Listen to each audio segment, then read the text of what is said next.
Ah, Milei presidente, qué grande. Estoy acompañado por Vanessa Kaiser, que es directora del Centro de Estudios Libertarios CL Chile. El Partido Libertario es un partido en formación. Muy buenos días, Vanessa, ¿cómo estás tú? Buenos días, Gonzalo, muy bien, gracias. Estamos también acompañados por el economista Alejandro Mico, economista y ex subsecretario de Hacienda del segundo gobierno de la presidenta Michelle Bachelet. Alejandro Mico tiene una larga trayectoria, economista, es académico, es investigador, como dije ya fue subsecretario de Hacienda, además trabajó en el BID en Washington, fue economista senior del Banco Central. Muy buenos días, Alejandro, ¿cómo estás tú? Muchas gracias por venir. Muchas gracias por la invitación. Y también estamos con Javier Milei, economista argentino, muy conocido en Chile, de una vasta trayectoria, tiene 2 maestrías, es escritor, es docente, es conferencista. Su filosofía política es libertaria. Fíjese que tiene una característica personal que le pregunté antes, se la podía mencionar del programa, pero la quiero mencionar porque hay gente que hace estereotipos. Javier Milei, su padre era conductor de autobús. Y Javier Milei, dada la hiperinflación de la época que le tocó vivir, decidió empezar a estudiar economía a los 11 años. Así que, bueno, es una persona con mucha experiencia en los medios. Y bueno, vamos a ir directo al grano, pero una vez que saludemos a quienes hacen posible este programa. Muy buenos días, Javier, ¿cómo estás tú? ¿Qué sientes llegar a Beirut? ¿Qué tal, Gonzalo? Un placer estar aquí. Pero supe que fuiste al centro, que te diste una vuelta, que viste lo que... Pero aparte no es mi primera vez en Chile, yo vine varias veces por trabajo, así es que... ¿Y viniste antes del 28 de octubre? ¿El 20 de octubre? Sí, exactamente. Ya, ok, ahí vamos a conversar un poquito más. Bueno, Javier Milei, tú has sido invitado a Chile por el Partido Libertario en Formación, vas a presentar en diversos medios de comunicación. Agradezco que haya sido directo al grano, el primer medio que hayan escogido para partir tu viaje a Chile, así que muy honrado de tenerte en directo al grano. Vas a reunirte con jóvenes y personajes de nuestra esfera pública interesados en defender el modelo económico, y de eso vamos a hablar. Primero te quería preguntar, ¿qué es para ti ser libertario? Bueno, nosotros definimos el liberalismo, digamos, como el respeto irrestricto del proyecto de vida del prójimo. Y eso es un elemento muy interesante porque siempre va sobre la base moral de cuando vos haces una política. Por ejemplo, nosotros en Argentina, con mi socio Diego Giacomini, nuestro enfoque siempre sobre lo que tiene que ver la política económica tiene que ver con una base y una fundamentación moral. Porque en realidad, en el fondo, cuando vos tenés malos principios desde lo moral, eso conduce a malas instituciones y eso después deriva en decadencia económica. A ver, te lo hago con un ejemplo. En Argentina se volvió a imponer un cepo. O sea, cepo es restricciones a la compra y venta de divisas. En realidad, digamos, la medida es inmoral en varios sentidos. En el primer sentido es, si vos te ganaste tu dinero honestamente, ¿por qué no lo podés gastar en lo que se te da la gana? Es decir, ¿quién es el burócrata para determinar si vos podés comprar o no podés comprar determinada mercancía? Ya sea el dólar o la que se te ocurra. Entonces, digo, primero hay una cuestión de índole moral, digamos, de cercenamiento de tu libertad, de no dejarte comprar lo que vos querés comprar. Primer punto. Segundo punto. Además, es una herramienta funcional a los políticos ladrones que tiene Argentina. A ver, la historia de Argentina es una historia donde el Banco Central fue un mecanismo de falsificación y estafa. Digo, cualquiera estaría en contra de la falsificación y cualquiera estaría, digamos, en contra de lo que es la estafa. Y en el fondo, la inflación no es ni más ni menos que una estafa. Argentina, por ejemplo, desde que tiene Banco Central en 1935 le quitó 13 ceros a la moneda, va camino a 15, existe un riesgo de hiperinflación. Y una de las cosas que hizo el argentino para cubrirse de esa estafa, digamos, que los políticos le roban a los argentinos, es justamente cubrirse en dólares. Entonces, ¿qué es lo que hacen? Lo que hacen con el cepo es no permitirte comprar dólares, te permiten, digamos, entonces acumularte en pesos, por decirlo de alguna manera, que es sobre lo que te cobran impuesto inflacionario. Es decir, es un mecanismo por el cual te roban. Entonces la pregunta es, ¿vos te parece bien, digamos, que se impongan instituciones para robarte? Le preguntamos a Alejandro Mico. Alejandro Mico, contéstame tú esa pregunta en vez de que la conteste yo. Lo mío es evidente, ¿cuál va a ser la mía? No, obviamente la respuesta no puede ser una que sí que uno obviamente estar en contra de que alguien, una institución que te robe. Ahora el tema de fondo es, yo entiendo, el ser humano tiene dos componentes. Tiene un componente de buscar la libertad, pero también vive en comunidad. Y el vivir en comunidad, que me gusta mucho de tu idea de que parte de los valores, cada uno puede tener sus valores, me parece perfecto, pero hay valores también que uno quiere buscar. Uno es, como persona natural, hay una componente que uno quiere buscar su bienestar individual, pero también uno es un ser sociable que vive en comunidad. Por lo tanto, al vivir en comunidad se requieren reglas. Al vivir en reglas se requiere que haya alguien que financie esas reglas, que haga lo que se llama en economía, hablando de soy economista, que financie los bienes públicos, por ejemplo, seguridad, por ejemplo, educación, arte. Son bienes públicos que por sí solo uno de forma individual invierte menos de lo que uno debiese invertir, de hecho buscando el mismo beneficio personal. Por lo tanto, lo que uno busca ahí es me parece que es lo que todos vamos a estar de acuerdo en esta mesa, es que uno tiene que haber un equilibrio entre lo que hace que el hombre se pueda desarrollar en su ámbito individual, pero también en el ámbito colectivo. Y en lo colectivo se requiere organizaciones, se requiere instituciones. Obviamente esas instituciones tenemos que velar para que sean las mejores posibles, que no haya robo. Yo puedo entender que a uno le da mucha rabia cuando alguien te pide plata para hacer A y terminas dándote cuenta que lo usa en B. Alejandro, Ese es el tema de fondo. En eso, Pero déjame preguntarle. ¿Sí? Que porque no, yo no comparto lo que está diciendo Alejandro. O sea, digo, a ver, digamos, la primera cuestión, digamos, es, ok, digamos, yo entiendo, digamos, que el ser humano es un ser gregario, vive en comunidad, y eso, digamos, forma parte natural de las instituciones del capitalismo. Es decir, una de las instituciones del capitalismo es la división del trabajo y otra es la cooperación social. Y justamente, digamos, el hecho de que somos todos distintos, y gracias a Dios que somos distintos, y que existe la división del trabajo y que genera la potencialidad de generar todavía más productividad, se genera la cooperación social. Por lo tanto, o sea, digamos, o sea, el ideario libertario no está reñido ni de patadas contra la vida de la comunidad, porque justamente eso es lo que permite la división del trabajo. Y es más, y cuanto más grandes sean las comunidades, mejor, porque permite más división del trabajo. Digamos, eso ya estaba en Adam Smith, digamos, donde la división del trabajo está limitada por el tamaño del mercado. Ese es el primer punto. El segundo punto es, digo, lo que son los bienes públicos. O sea, a ver, digamos, los bienes públicos para mí es una cuestión de discusión, porque, a ver, se supone que un bien público tiene que tener dos características para ser encuadrado de bien público. Uno es el principio de rivalidad. Es decir, a ver, si yo agarro, digamos, una torta y me la como, vos no te la vas a poder comer. Eso es, digamos, o sea, eso es un bien rival, o sea, o lo consumo yo o lo consumís vos. Y el otro es la exclusión, ¿sí? Digamos, y a veces, digamos, si vos podés excluir o no al otro del consumo. Entonces, por ejemplo, es interesante porque la teoría económica siempre aportaba como ejemplo de bienes públicos los faros, ¿no? Digo, porque en realidad no había rivalidad, porque si yo estaba consumiendo la luz que genera el faro, digamos, o sea, no había un problema para que el otro tuviera la luz, y además el dueño del faro, por decirlo de alguna manera, si le daba luz a uno no podía excluir al otro. Por lo tanto, si vos agarrás esa definición, entonces claramente, digo, los faros eran bienes públicos, son bienes públicos, o sea, digo, cumple perfecto con la definición. Digamos, el premio Nobel de Economía, Ronald Coase, se tomó el laburo de chequear de quiénes eran los faros en el siglo XIX. Eran todos privados. Entonces, digamos, o sea, el tema de los bienes públicos, o sea, es una cuestión a discutir y a ver si es bien público o tiene alguna otra característica que hace que trabaje o no como bien público. Digo, el ejemplo emblemático no lo cumple. Después, digamos, Alejandro menciona el tema de las artes.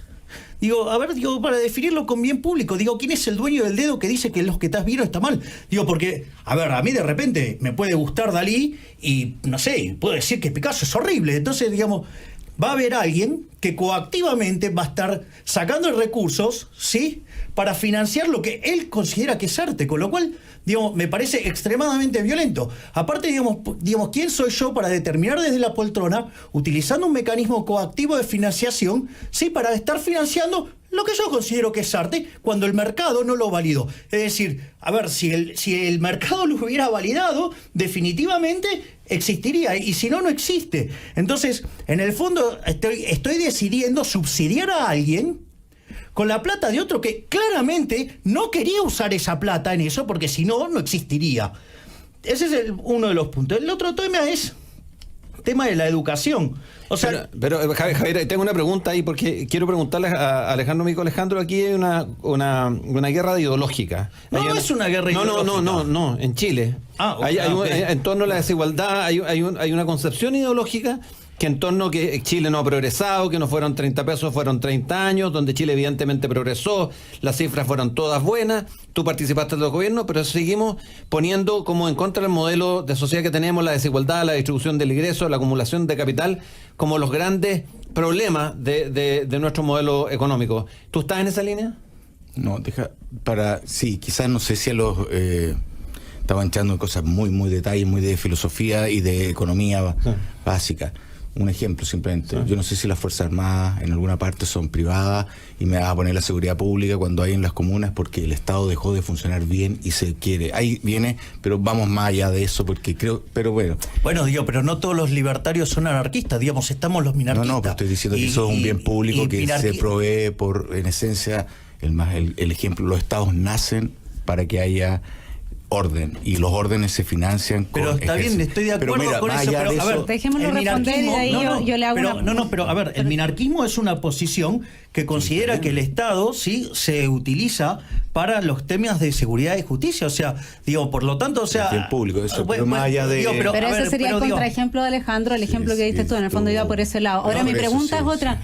Mi pregunta, a propósito de una conversación que tuve con Rodrigo Valdés el año pasado, creo que fue, sobre el tema de que ahora, a propósito de la crisis moral que está viviendo un modelo que en palabras de Sebastián Edwards se hubiera agotado, tendríamos que fortalecer el Estado. Y resulta que cuando uno ve, no sé cómo lo ves tú esto, yo lo conversé con él en ese minuto, que 8 de cada 10 programas, digamos, de política pública en Chile no pasan de curso, cuando uno ve que parte importante de los recursos que se recaudaron con la reforma tributaria que se hizo bajo el gobierno de Bachelet, en la que tú participaste activamente, se destinó a un crecimiento de una burocracia que no está plenamente justificada para la gente.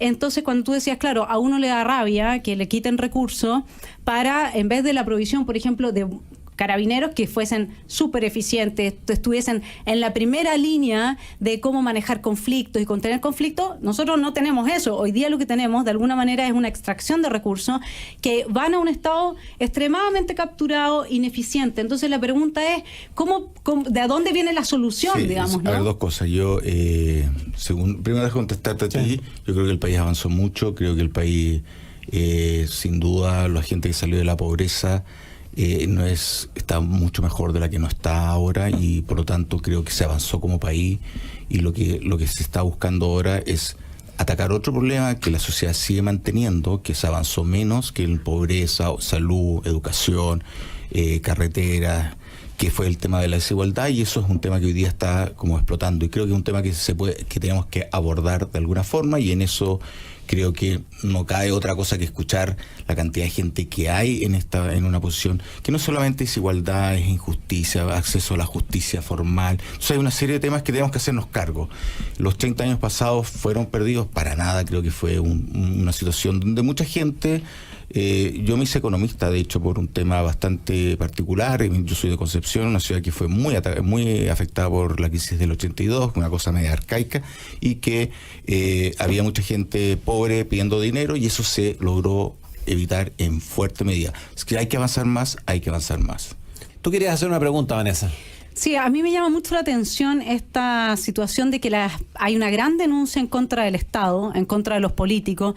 El Estado es patriarcal, el Estado es violador, los políticos se funan en todas partes, no importa de qué sector vengan.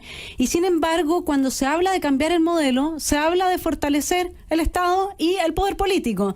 Entonces, ¿cómo ven ustedes esta situación? ¿Quién es el violador, Alejandro Mico, Javier Milei aquí? Porque en el fondo, claro, el violador eres tú, dice el Estado patriarcal, ¿no es cierto? Se habla absolutamente que el Estado abusivo, el Estado violador, pero le pedimos al mismo tiempo más Estado, no se entiende. A ver, yo creo que hay dos temas. A ver, una consigna es una consigna. Creo que hay una bronca muy generalizada contra las injusticias. Las injusticias se producen tanto en el Estado como en el sector privado. En el Estado, donde me ha tocado más participar, uno quisiera tener que todo el mundo estuviese más la camiseta puesta. Algunos lo tienen, otros no tanto. El tema de que se gasten bien los recursos, que tengamos la eficacia mayor en el Estado, y qué duda cabe, lo principal es que exista completa probidad en el Estado.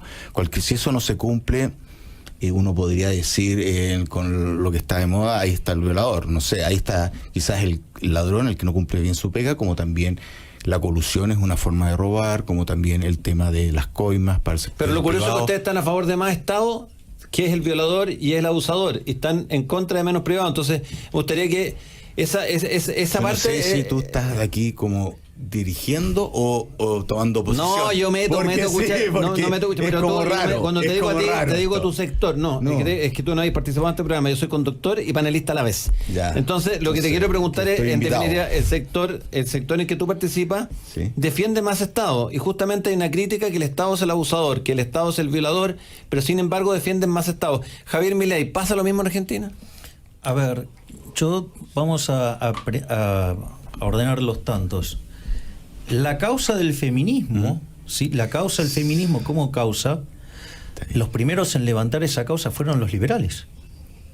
Es decir, porque si hay algo que caracteriza al liberalismo, y probablemente el logro más importante del liberalismo, es la igualdad ante la ley. Con lo cual, esa es una causa naturalmente liberal. Ahora, una cosa es el feminismo y otra cosa es el embrismo. El problema con el embrismo es que termina cayendo en un problema que se llama discriminación afirmativa o affirmative action, o sea, la discriminación positiva. Y que asociado a ello, vos creés que tenés derechos. Y como esos derechos alguien lo tiene que pagar, termina siendo profundamente desigual, porque en otro es donde vos vas a estar cargando la cuenta. Entonces, una de las cosas que uno ve es que vos estás señalando correctamente, Gonzalo, que aparecen contradicciones, ¿no? Entonces, por ejemplo, sí, bueno, el Estado es el opresor, sí, pero queremos más Estado. Es decir, eso es una contradicción en sus términos, o sea, ya arranca desde el vamos. Ahora contradicciones de estas características está llena. Es decir, ¿pero por qué? Porque justamente el pensamiento, cuando vos entrás en la línea del embrismo, claramente entrás en una línea de pensamiento marxista. Y tiene todas las contradicciones propias de esa deformación del pensamiento. Entonces vos te terminás teniendo un montón de problemas asociados a una mala concepción de la cuestión. O sea, de esto hay infinidad de situaciones, de cosas que se discuten y que, terminás teniendo una contradicción, no sé. A ver, ¿Crees que pasa lo mismo con la desigualdad? ¿Forma parte de este forma problema? parte del mismo problema. Pero fíjate esto, suponete lo siguiente, mira, el otro día una persona, un liberal, va a la Facultad de Derecho en Argentina, donde es un gran centro de estos tipos de movimientos. Entonces le dice, bueno, el chico está con barba, todo, y le dice a una abogada, le dice, bueno, yo me autopercibo como mujer. ¿Vos qué haces? Bueno, ok, te acepto que te autopercibas como mujer. Fantástico, ok. Bueno, y ahora a pesar de que estoy con barba y todas esas cosas, pero me autopercibo mujer. Independientemente de que, me vista de hombre, lo que fuera, me autopercibo mujer. Le dice, ok, pero ahora además me voy a autopercibir de 7, 8 años. ¿Qué te parece? No, bueno, si vos te querés autopercibir así, digamos, me parece bien. Bueno, ahora quiero tener un noviecito de 7 años. Entonces, digo, ahí te das cuenta que las cosas, digamos, o sea, no funcionan. O sea, vos te podés autopercibir mujer, ¿sí? Y me parece bárbaro. Vos autopercibite como quieras, ¿sí? Ahora, por ejemplo, en Argentina un señor de 62 años se autopercibía mujer. Entonces, como se autopercibía mujer, le permitieron cambiar el documento, entonces se jubiló antes. ¿Por qué? Porque ahora era mujer. Ahora, entonces, digamos, él se autopercibe, entonces usa el Estado para sacarme recursos a mí. Digo, entonces vos hacés de tu vida lo que se te dé la gana. A mí me importa un rábano, sé lo que quiera. Pero mientras que yo no tenga que pagar la decisión tuya. Es decir, porque si no es muy fácil, entonces... vos percibiste como quiera, pero la cuenta la tiene que pagar otro, y ahí empieza a reñirse en el plano moral. Es decir, yo no tengo problema, sé lo que quieras, pero no te metas con mi bolsillo. Entonces, si vos vas a usar el Estado para eso, y bueno, ahora, digamos, entramos en otro problema. O sea, me parece que la cosa pasa por ahí. Digo, puedo citar varios ejemplos de estas características donde, en el fondo, eso, yo quiero esto, ok, pero paga la cuenta vos. Javier, a mí me gustaría volver al tema del Estado porque... A ver, en Argentina, digamos, o sea, se te muere gente, digamos, tenés salud pública, gente, digamos, o sea, muriéndose de cosas del siglo XIX, pero, digamos, o sea, le pagamos las prótesis mamarias a los hombres que quieren volverse mujeres. Claro, podemos entrar en ese tipo de esquizofrenia, como de alguna manera hubiera parecido, Alejandro, que lo conversábamos un poco, esta reforma tributaria que se llevó a cabo y que algunos calculan que un 40%, otros un poco menos, de lo recaudado de más se hubiese ido a engrosar las filas del Estado con trabajos, digamos, contrataciones que no están bien justificadas. ¿Cómo se percibe esta situación en la que, digamos, cuando nosotros ponemos la fe en que una reforma tributaria puede mejorar ciertas condiciones, como esa misma desigualdad de la que tú hablabas, y luego en realidad la parte importante de esa reforma sirve para propósitos que son estrictamente de intereses políticos del poder, hay como una frustración también de la gente en eso, ¿no? Yo no pondría tanto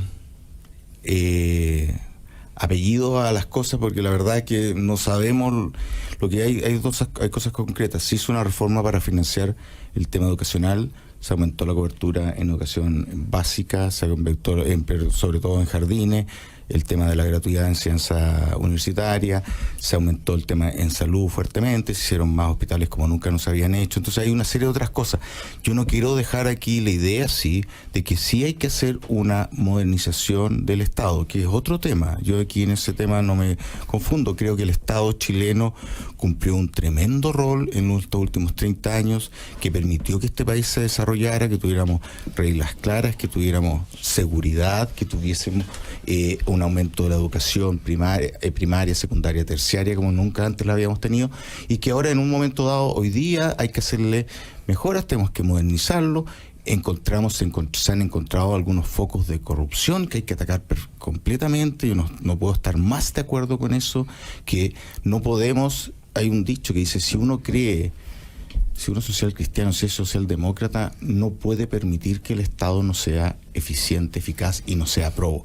Yo no me quiero comparar, y discúlpenme a mí los argentinos, con una situación que en Argentina se ha visto a muchos escándalos de corrupciones mayores. Obviamente que si uno tiene un Estado que no, a mí no me molesta, ¿eh? No, a mí no me molesta. Pero, es parte del resultado de largo plazo. Pero mi punto es que lo que uno tiene que buscar, lo primero, es ir mejorando el Estado, y para eso hay que hacer modernizaciones, y las modernizaciones del Estado, los cambios del Estado siempre son complejos.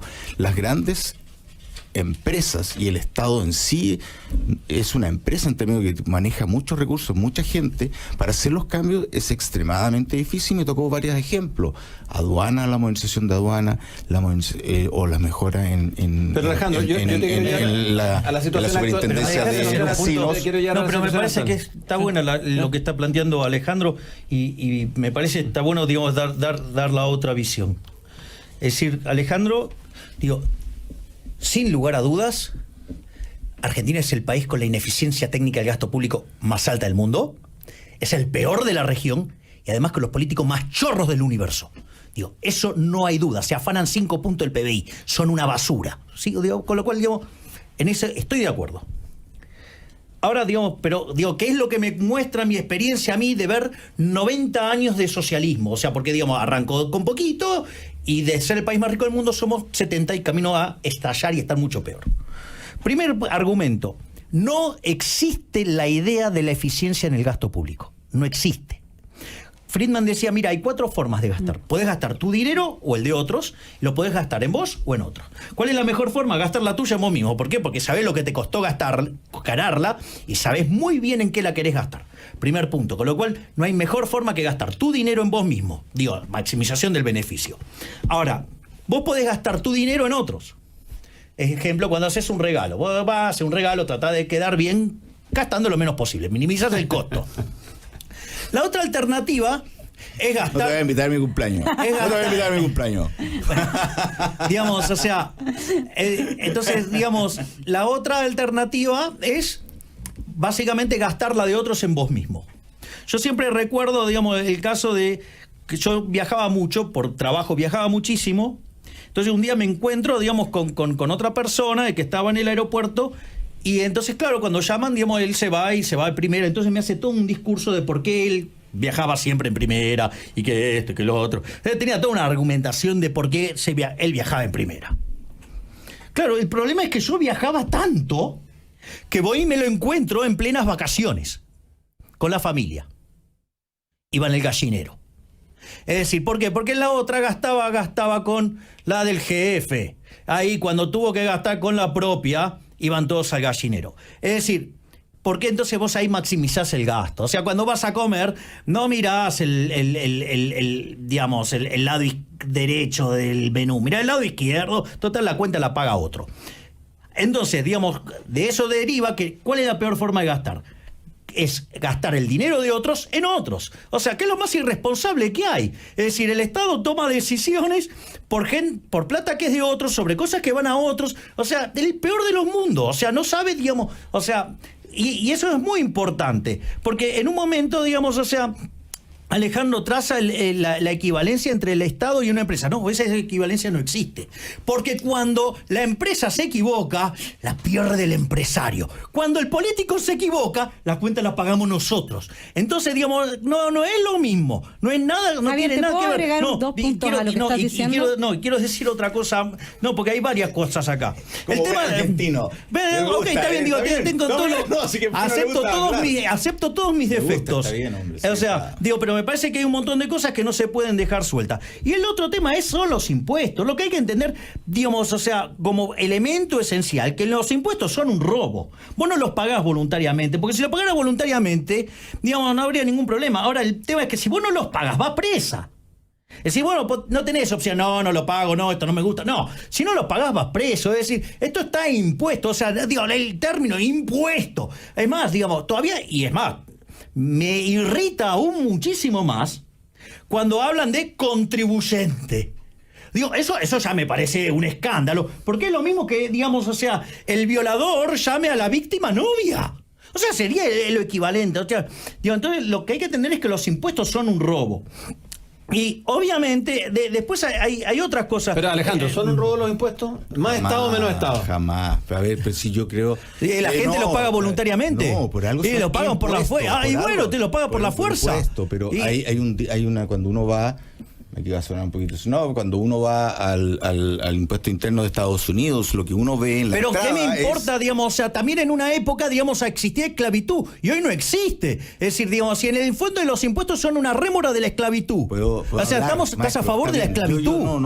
Démosle, y bueno, digamos, y si en el fondo, digamos, bueno, en realidad la esclavitud es un impuesto del 100%. No, ¿Cuál es? ¿Cómo que no? No es un impuesto del 100%, digo, todo lo que quería te lo sacan. Era privado, pero bueno, el punto es, y sale ahí en la entrada, uno va y entra Bueno, está bien, digamos, el sector privado corrigió, pero el Estado, digamos, entonces el Estado quiere tener el monopolio de la esclavitud. Uno de los temas que creo que lo más importante en el país es tratar de poder tener conversaciones, porque lo que está viendo hoy día el país es que existe poca tolerancia, y la poca tolerancia nos lleva a cosas irracionales. Mi punto aquí es, el Estado tiene un rol que cumplir, todas las sociedades modernas lo cumplen, porque el Estado es, y los impuestos, como lo dice inclusive Estados Unidos, que es un país falacia liberal. ad populum. Y lo que me sale estás diciendo, Alejandro. es decir, ¿me dejas hablar? Pero es que me estás diciendo que lo Déjale justifico que termine. existe porque existe en Dejemos que otro termine. lado. Dejémoslo que Entonces, termine, puedo sí. justificar, que la esclavitud en el siglo XVIII porque había en otro lado. Está bien, pero hay un argumento ahí que tiene Ya, que... entonces que- el que tema terminar. que es, para vivir en sociedad uno requiere tener ciertas cosas que son de ordenamiento de instituciones, el tema de la seguridad que está tan de moda hoy día. La seguridad pasa por un pago de la sociedad que se pone de acuerdo en los principios mínimos, en las instituciones mínimas, en la forma que se va a organizar, y tiene que tener un poder que la haga cumplir. El Estado es el único que puede aplicar la fuerza, según mi perspectiva, y para eso hay que financiar. Ahora, más Estado, menos Estado, obviamente es desde qué punto estamos partiendo. Hoy día lo que yo creo es que la sociedad no solamente como ser humano busca el beneficio individual, también hay un tema del bien colectivo, el tema de la solidaridad. Recordemos que hubieron revoluciones en base a que se buscaba una situación más solidaria, y para eso creo que el Estado, bien administrado, eficaz, sin corrupción, tiene un rol a seguir. ¿Que lo tiene que hacer todo? Obviamente que no. Yo no soy para nada una persona estatista. Me da risa porque yo soy, dentro del gobierno, yo era quizás el menos estatista que había. ¿Cómo eran los otros? Entonces mi punto es que hay roles que tiene que hacer, hay bienes que el sector privado no los puede proveer en forma eficiente. Eso es economía, los temas básicos, cuando tengo problemas de competencia imperfecta, cuando tengo imperfecciones de mercado, cuando hay bienes públicos como la seguridad. Hay un rol particular importante para el Estado, y eso es una decisión, desde mi punto de vista, una decisión que tiene que tomar la ciudadanía y que hay que informarla. Los beneficios y los contras. Yo estoy de acuerdo que obviamente el burócrata, yo siendo un burócrata, no era un santo.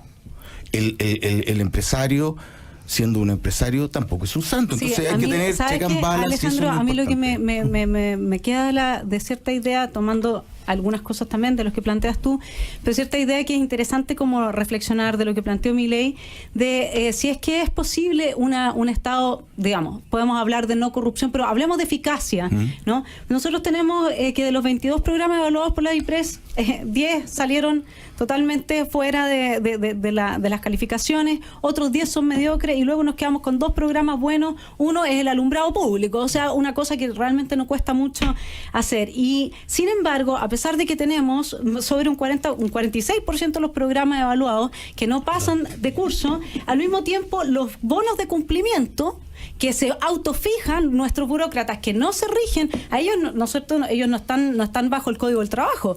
Ellos son personas que si hacen mal la pega no pagan ni un costo más encima. Entonces el 99% se fija que gana los bonos a pesar, o sea, según ese índice, según el índice de bonos que se atribuyen a sí mismos los burócratas, nosotros tenemos uno de los estados más eficientes del mundo. Y sin embargo, el ranking de competitividad del World Economic Forum, ¿no es cierto?, nos da la posición 33, pero cuando en el tópico del desempeño del sector de Chile desciende a 54. O sea, respecto del general de Chile, nuestro estado es extremadamente ineficiente y sin embargo se llevan todos los premios para casa. Vamos a terminar de discutir y esperar la respuesta de Alejandro Mico. La vuelta a saludar a quienes hacen posible nuestro programa. Les recuerdo que estamos con Javier Milei, con Alejandro Mico, con Vanessa Kaiser, directora del Centro de Estudios Libertarios, Partido en Formación. Y te quiero hacer una pregunta a ti, Javier Milei. Camila Vallejo, no sé si tú lo ubicas, diputada comunista chilena, ha dicho que mencionó que lo importante es atacar la desigualdad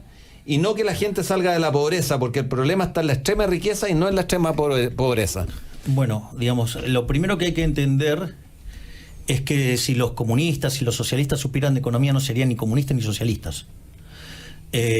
Básicamente trabajan con una mala teoría del valor, que es la teoría del valor trabajo, digamos que fue abatida brutalmente por autores como Gibbons, por el caso, de Menger, o por el caso de Valradio. El preferido de esos para mí es Menger, pero es un problema de preferencia. Pero quiero, y esto vincula con algunos de los temas que... mira, ¿qué es lo que pasa? Vos podés tener el 100% de una torta que no tiene nada. O sea, vos me vas a decir que entonces tenés el 100% de la torta que no tiene nada. Fabuloso, o sea, te morís de hambre. En cambio, seguramente va a ser algo muchísimo mejor que tengas, no sé, el 5% de una torta de algo, ¿sí? O el 10% de algo.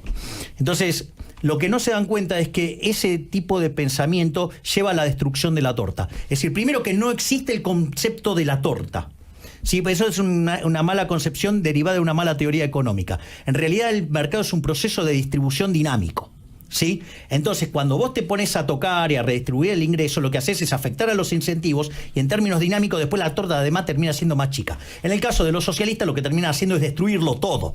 Es decir, pero te lo voy a poner en una figura, digamos, que muestra la inmundicia que es el socialismo, que es Procusto.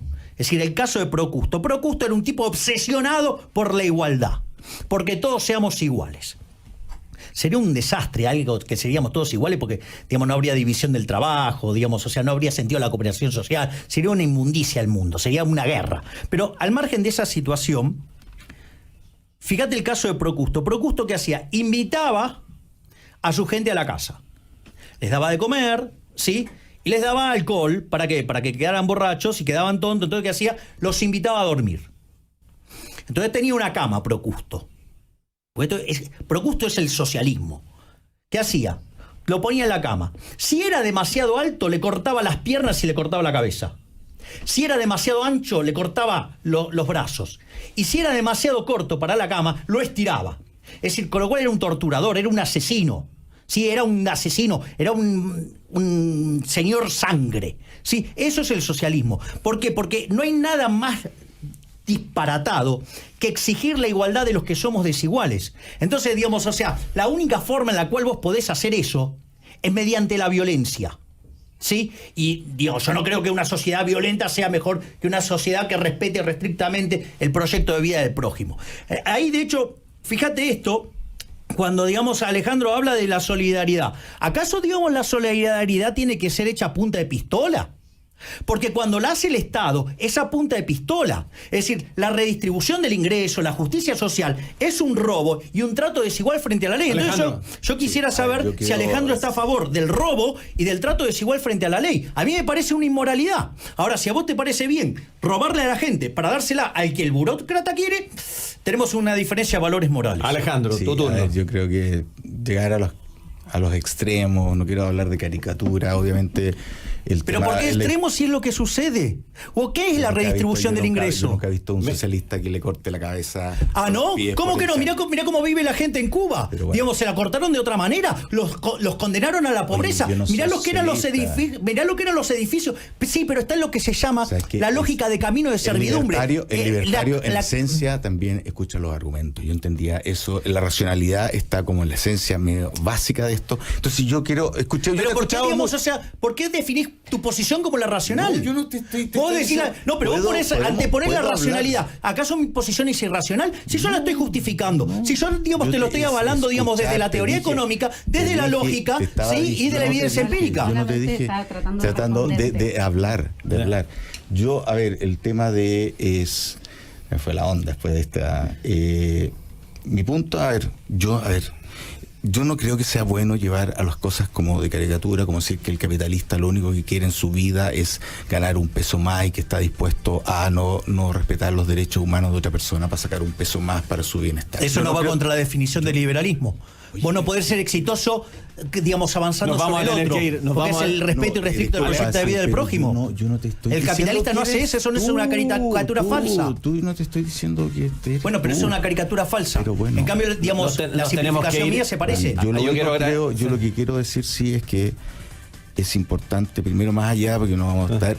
Es clave que en este país tengamos la capacidad de escucharnos, es clave que en este país tengamos la capacidad de darnos argumentos, es clave que en este país entendamos que la gente puede pensar de muchas formas y para hacer un país, para vivir en comunidad, necesitamos ciertos grados de ceder posturas de un lado, ceder posturas de otro lado para seguir avanzando. Creo que es importante también hoy día en este país escuchar lo que parece ser la inmensa mayoría que está pidiendo algunos cambios, que yo no que esté de acuerdo con todos ellos, pero es importante hablar de la mayoría.